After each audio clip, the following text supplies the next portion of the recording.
Hello everyone, welcome to the latest episode of Sean's Movie Crusades. My name's Sean Waskrug, and I'm here to review the latest movies in theaters, as well as any movies that have come out recently, or any that you have recommended, whether they be current or old school films. Today, I'm bringing you a review for the movie Widows, which came out a few weeks back. Just finally got around to seeing it. Apologize in advance why there hasn't been much content lately. I have been sick and haven't really been able to talk very much, so I've been just kind of waiting for my throat to get better so that way I can actually do a video. But there's gonna be more coming down the next few days and the rest of the year, so be on the lookout for that. And to be able to be on the lookout for that, go ahead and hit like, share, and subscribe to the channel, as well as on Sean's Movie Crusades on Facebook as well, so that way any new movies or content that comes out, you will be notified, and then you can pop on and watch more. Now today, like I said, we're going to be doing the movie Widows. Now, before I get into the review, I heard a lot of good things about this movie. I heard potential Oscar favorite, especially for directing, for acting by Viola Davis. Potential directing for Steve McQueen. Just a lot of good things coming into this movie before I got to see it. So I was definitely on the lookout for this one. And was excited to see it because I was really wanting to see what Steve McQueen was going to bring to the mix after his previous directorial movie where he actually won Best Director for his movie of 12 Years a Slave. So with Widows, this story basically takes place in Chicago, and it's about an assortment group of people. You basically have Viola Davis, she's married to Liam Neeson. You also have, and Liam Neeson's basically in charge of this group of criminals. And in the process of doing this big job, they basically are gunned down and killed by the police.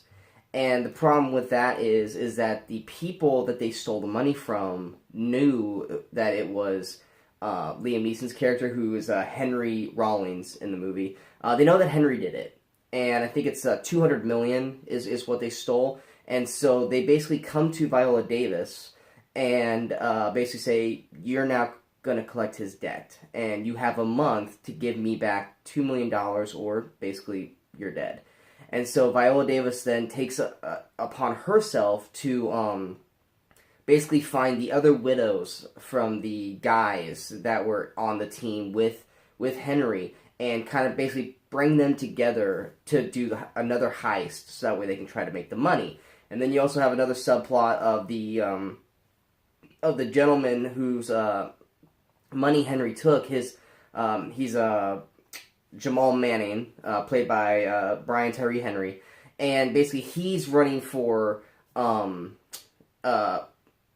office against Colin Farrell's character, who's kind of like a rich politician's son, and he's kind of like he's like a gang leader in the movie, but he also knows how to keep his hands clean. And his brother, his brother played by Deo Kaluuya from Get Out, is kind of the guy who gets his hands dirty, and he's kind of the enforcer in the movie. So those are kind of your two main big plots. Is this political race between Colin Farrell and Henry's characters, and then you have Viola Davis recruiting the wives of the rest of the group to try and do this heist.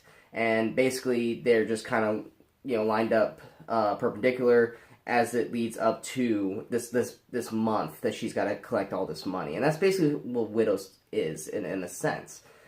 First things first, the acting in this movie from basically all these people, and don't worry, I will go over all of them, is fantastic. They're all put in great efforts. There's really only one that's not good, and that it goes to Robert Duvall, who plays Colin Farrell's father, Tom Mulligan. I don't know if it's because they basically let Duvall ad-lib his lines or anything like that, but he's just such a distraction every time he's on screen. I mean, he's only on, I think, like three or four scenes tops, but every time he's on, he takes me out of the film because it's such a rough character, and he's at an 11 the entire time, and he just kind of comes off annoying, and it doesn't flow with the rest of the film. And he's just, like I said, he's quite distracting. And so if there's a negative to the film in terms of acting, it's definitely Robert Duvall's character, as he just doesn't fit in well at all in this movie. The big shout outs, obviously Viola Davis. I mean, when is Viola Davis bad at acting? It's usually never. She's fantastic as Veronica. Like, so she's the widow of Liam Neeson's character Henry Rollins. She's fantastic. I mean, she runs through a total force through the movie of loss, and kind of having to make. She doesn't consider herself, like, she's strong, but she's like a part of the Teachers Association. She doesn't consider herself someone who can do this task, but because she is kind of forced into this because of the money her husband took, she has to basically try to become Henry, and so she has to act a lot tougher, and she has to take on this role upon herself to basically be a different person in order to get the job done so she can survive. And so her character doesn't come off very likable because of that, because she has to be this rough, in charge woman. But us first watching it, we can see the toll it takes on her, and all the levels that she has to go through to get this job done so she can survive. And Viola Davis knocks it out of the park, and she's fantastic in it. Another big standout is Elizabeth Debicki. She plays one of the other widows, Alice. Her husband is John Bernthal. You might know him from The Walking Dead as Shane, or Marvel's Netflix series The Punisher, who, I love that actor, but let's face it, he's only in it for about a minute, which was really sad that he got wasted, because he's too good of an actor to be wasted on 1 minute of screen time. But she has the most character arc in the story, besides Viola Davis. They really give her a lot to chew on in this movie, and she actually does a great job. I mean, she's the run-of-the-mill pretty housewife, where she's one of those women who grew up pretty and let the men do everything, let the men buy me everything, let the men work for me, and I'll just stay at home and look pretty for them. And then she has to now figure out how she's going to survive in her life without her husband supporting her because he's dead. And so she has this character arc where she basically kind of becomes a high-end escort, and her having to deal with that, and then her just kind of becoming stronger as a person, and knowing that she can run her own life, she can take care of herself. And then she obviously has her issues with Viola Davis's character, because she's used to being put down and bossed around by everyone in her life, whether it be her husband John Bernthal's character or her mother, and she's finally starting to grow a pair in a sense, and it's a great dynamic for her character, and especially when she's up against Viola Davis and they're back and forth, and she's really, in my opinion, the MVP of the film. Because she was a surprise. I wasn't expecting much from her character, especially when her first character got introduced. I was just like, oh, she's a nothing character that we've seen 1,000 times in movies. But she really brought it up in this film, and she's definitely the highlight of the movie, as well as Viola. So definitely Elizabeth Debicki is someone to definitely watch for when you watch this film. Then you got Michelle Rodriguez from the Fast and Furious films. She plays Linda, and she's kind of got a backstory that they don't. They bring it up a few times, but they don't really ever dig into it. It's just kind of up to interpretation, and but she's kind of the. It's kind of a pullback role for Michelle Rodriguez compared to what she normally does. She usually always plays that badass female character type, And while she still has that aura of a badass, she's playing kind of more of the straight person in the film because she's got family and she's got kids and she's got to think about them. And while she's tough on her own, she's playing very vulnerable in this movie, which is probably the only time I could think of, probably since her early in her acting career, that she's actually playing a vulnerable character. And because of that, she's not her normal badass type character. I mean, she still has her kind of her gruff that she has in every one of her movies, but she doesn't have that extra layer that we see in like the Fast and Furious films where she could just walk in a room and beat anybody up. She's definitely very vulnerable in the film, and she's really good in it as well. I just wish they had given her more to do. She's definitely, out of the three main female characters, she's definitely the one that gets kind of the short end of the stick. We get some part of her story, but then it just kind of trails off. And it kind of focuses more on Viola Davis and Alice's character. So it's kind of a disappointment that we didn't really get to see a full-fledged story of her. We only got about half of it. So that was definitely a negative, because she did great in what she was doing. I just wish we would have gotten more of her character in the film. Other standouts, Colin Farrell's good as he plays Jack Mulligan. He's good in his role. He's just playing the typical politician, the rich boy politician. But the little dilemma for his character is that he's running I'm forgetting, I think it's like audit or something like that. He doesn't want to do it. He's doing it because his father's forcing him to. His father was it before him, and so he's kind of having to be forced to take up the mantle. And but he doesn't want the job. And so he's really good at it. They kind of treat him almost like a Kennedy in a way. And he's really good at the job he does, but he just doesn't want to do it. And so you have that dilemma where he's forced to do this job, and he's forced to run for office. But he really just wishes he would lose, but he can't lose intentionally. So it's like he doesn't want to win, but if he wins, he's gonna do the job. So he's got that kind of conflicted character element to him in this, and Colin Farrell does a decent job. I mean, he doesn't blow away the screen like the ladies do, but in the scenes he's in, he does a pretty decent job. Then you also got the Manning, Jamal Manning, like I say, he's played by Brian Tyree Henry. Many people might know him from the TV show Atlanta. He's really good in his scenes. He's kind of, like I say, he's also running for office against Colin Farrell's character. He's that character that we don't quite know how dangerous he is. I mean, you hear how dangerous he is, but you don't ever really see him be that because he's having to be on his best behavior because he's running for office. And that's where his brother, Daniel Kaluuya from Get Out, really comes into play. And that's where the danger really lies. Because while Jamal is the voice of danger, Daniel Kaluuya's character, his brother, is and I'm not saying his name because I even now, after this movie's been on, I'm going to butcher his name because I can't quite tell what his name is in the film, so I'm just going to say his brother.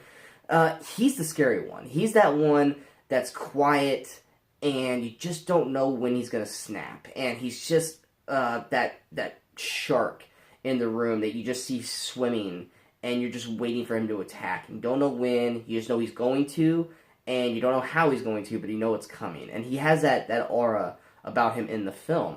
And, and Liam Neeson in the role that he's in, I mean, he's Liam Neeson. So if you like Liam Neeson, you're going to like Liam Neeson in the short role he has in the film.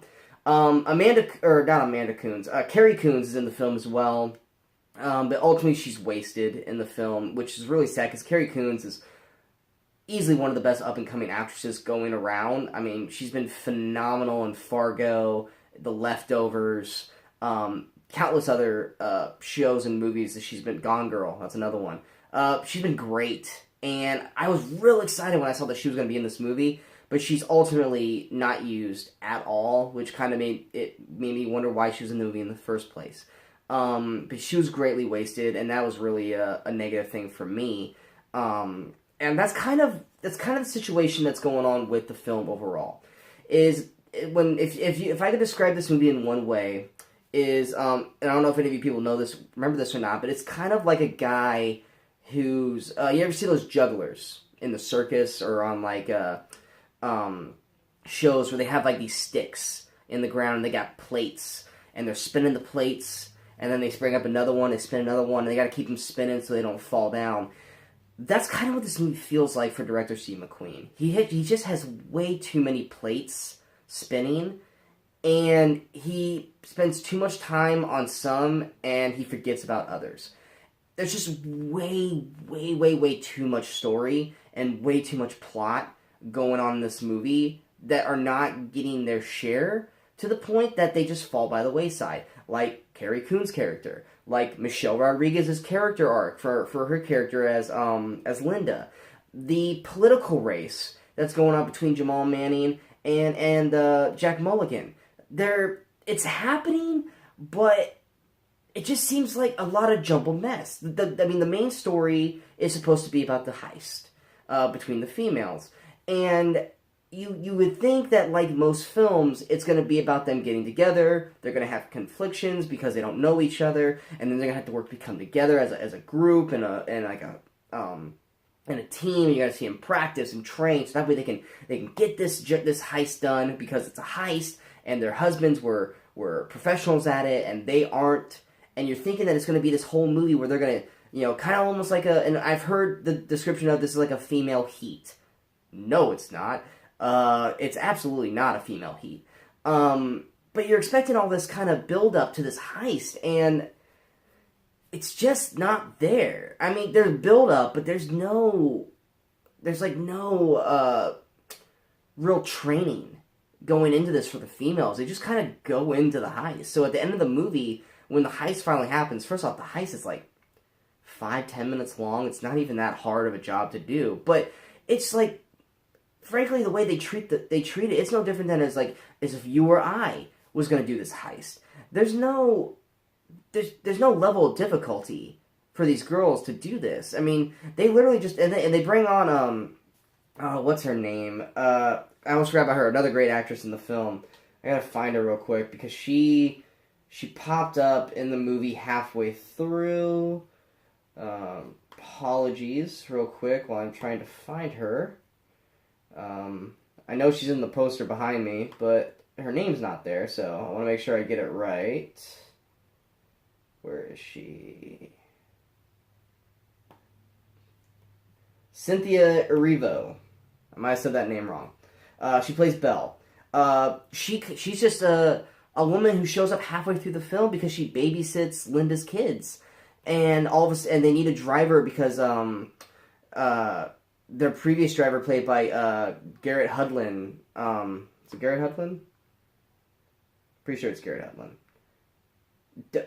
Garrett Dillahunt. I knew I was saying that wrong. Garrett Dillahunt, who's also great in the movie as well, and people will know him from like Fear the Walking Dead, stuff like that. But he gets taken out, and they need another driver, and so this random girl just comes strolling in, and she's like, "I can vouch for her," and everyone's just like, "Okay," and it's like, no.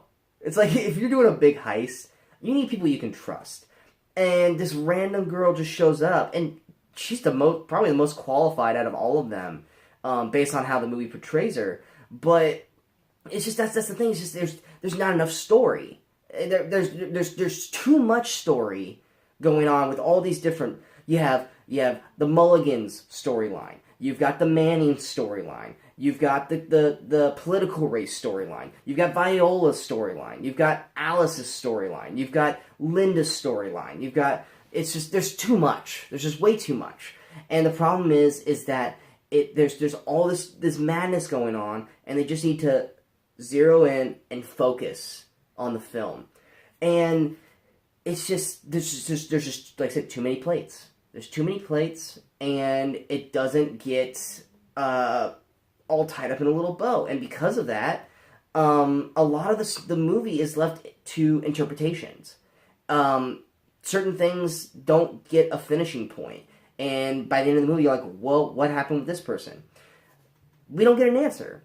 We just have to go, well, maybe that happened, or maybe this happened. That's, we have to kind of come up with it for ourselves. Which some people like that, but most movie theater people or audiences, they like to be told what happened, so everything tied up in a little bow. And this movie doesn't do that. It does not do that at all. And then they throw in one big twist about halfway through the film, and albeit it's a really good twist, but you get the twist and then nothing happens with that twist for 30-40 minutes later, and then the twist comes around again and it's equally still as good.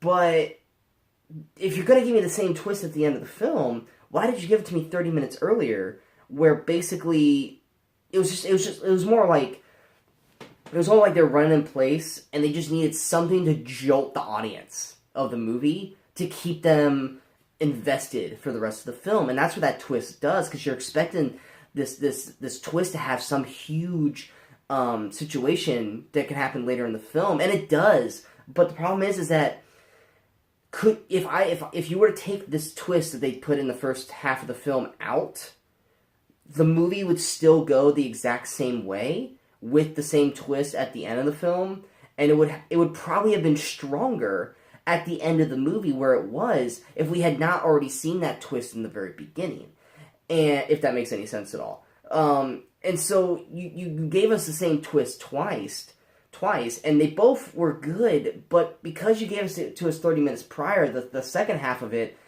we were expecting it the whole time, and I felt like if you would have just had that twist just be at the end like it was, it would have had so much more weight to it, and it would have been so much better as a film. Because of that, because just like the rest of the film, you put this twist in, and we're expecting more out of it. We're expecting more explanation. We're expecting more to happen, and we don't get it. And so it's just left with a lot of open-ended answers. And for anyone who was a fan of the show Lost, that is not a good thing. I mean, most of the people who hated Lost was because they had all these answers, and none of them got answered. And that's ultimately why a lot of people hated that show in the long run. And Widows, well, acted phenomenally, and it looks great. There's some great camera shots and camera decisions that director Steve McQueen does that is beautifully done in certain points that I really enjoyed. But the writing of this film is poorly done. The dialogue, while acted directly, is not good, and the story is just a jumbled mess. It's just, there's no focus.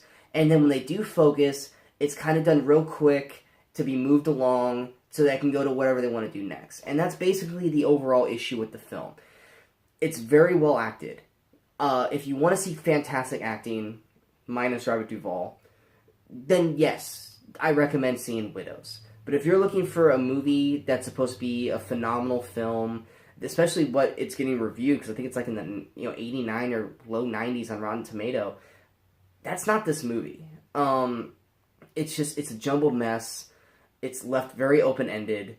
Not enough characters get their fleshed out stories. There's too many characters. There's too many plots, and just too much story and not enough time. And it's already a 2-hour film. So I mean, in order to give all these characters their proper time, it would probably have to have been a 2.5 to 3 hour film. And frankly, the pace of the movie is way too slow for that. And that's basically the overall thought process of this review, is that I like where his head was at. I like where he was going with it, but his execution was very, very poor. And because of that, I can't necessarily recommend Widows to anybody, unless you're fans of these actors. I mean, like I said, they're all great, but it's a very drawn-out film, and it leaves you very unsatisfied by the end of the film. And so, yeah, I can't recommend it. I mean, if you guys really want to see it, wait for it to come out in streaming, digital, stuff like that. Catch it then. But definitely don't waste your money to go see it in theaters. I know it's still in theaters for at least a couple more weeks, but with Christmas coming up and all the big movies, it's probably going to get pushed out. But I know that this will probably get some recognition around award season, so people are probably going to want to see it. See it for the acting. Don't see it for anything else. And that's basically it. So I hope you guys enjoyed the review. If you guys have any questions or comments, feel free to leave them below. And like I said, don't forget to hit that like, share, and subscribe button here on the on the YouTube channel and at Sean's Movie Crusades on Facebook. We've got lots more reviews coming down here in the next week and a half with Into the Spider-Verse coming out. We've got Aquaman, we got Bumblebee, we've got Welcome to Marwen, we got Mary Poppins. I'm going to try to see The Mule if I can. Lots of films coming. So be on the lookout. We're also going to have top 10 rated movies of the year. I might even go top 15. I don't know. Because top 10 seemed really hard this year because there's a lot of good films. I'm probably going to do a top 5 most disappointed movies of the year. Most excited or anticipated films for 2019. Lots of stuff coming. Lots of content coming, so be on the lookout for that. Go ahead and hit that subscribe button so that way you guys are all notified. And until I see you guys again, good morning, good afternoon, and good night, Movie Crusaders.